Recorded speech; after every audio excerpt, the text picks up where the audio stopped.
Mini screen പ്രേമികളുടെ പ്രിയപ്പെട്ട സീരിയലുകളിലൊന്നാണ് ഏഷ്യാനെറ്റിൽ സംപ്രേഷണം ചെയ്യുന്ന കറുത്തമുത്ത്. കറുത്തവളായ കാർത്തികയുടെ കഥ പറഞ്ഞു തുടങ്ങിയ സീരിയലിലേക്ക് ഭർത്താവായി ബാലചന്ദ്രനും മകൾ ബാലമോളുമൊക്കെ എത്തിയതോടെ സീരിയൽ കുടുംബ പ്രേക്ഷകർക്ക് കൂടുതൽ പ്രിയങ്കരമായി. കിഷോർ സത്യയാണ് സീരിയലിലെ കേന്ദ്ര നായകനായ ഡോക്ടർ ബാലചന്ദ്രനെ അവതരിപ്പിച്ചിരുന്നത്. എന്നാൽ ഒരു സുപ്രഭാതത്തിൽ താൻ സീരിയലിൽ നിന്ന് പടിയിറങ്ങുകയാണെന്ന് കിഷോർ സത്യ പറഞ്ഞു. ഇതേപ്പറ്റി പല കിംവദന്തികളും ഇപ്പോൾ പ്രചരിക്കുന്നു. കറുത്തമുത്തിലെ അഭിനയത്തിനിടയിൽ കിഷോർ സത്യ പ്രതിഫലം കൂട്ടിച്ചോദിച്ചതിനെ തുടർന്നാണ് സീരിയലിൽ നിന്നും ഈ നായകനെ പുറത്താക്കിയതെന്നുള്ള തരത്തിലാണ് വാർത്തകൾ തുടക്കത്തിൽ സോഷ്യൽ മീഡിയയിലൂടെ പ്രചരിച്ചത്.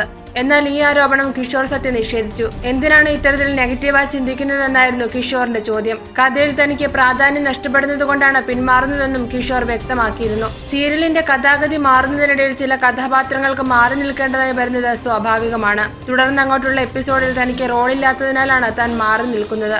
റോളില്ലാത്തതിനുള്ള പടിയിറക്കമാണിതെന്നും കിഷോർ സത്യ പറയുന്നു. മറ്റൊരു കഥാസന്ദർഭത്തിലൂടെ സീരിയൽ പുരോഗമിക്കുമെന്നും കിഷോർ പറഞ്ഞു. എന്നാൽ പ്രതിഫലം കൂട്ടിയതും റോൾ കുറഞ്ഞതുമൊന്നുമല്ല കിഷോർ സത്യയുടെ പിന്മാറ്റത്തിന് കാരണമെന്നാണ് ഇപ്പോൾ പ്രചരിക്കുന്ന വാർത്തകൾ. കിഷോർ പിന്മാറിയതല്ല, ഒഴിവാക്കിയതാണെന്നാണ് സീരിയലിന്റെ അണിയറയിൽ നിന്നും വരുന്ന വാർത്തകൾ.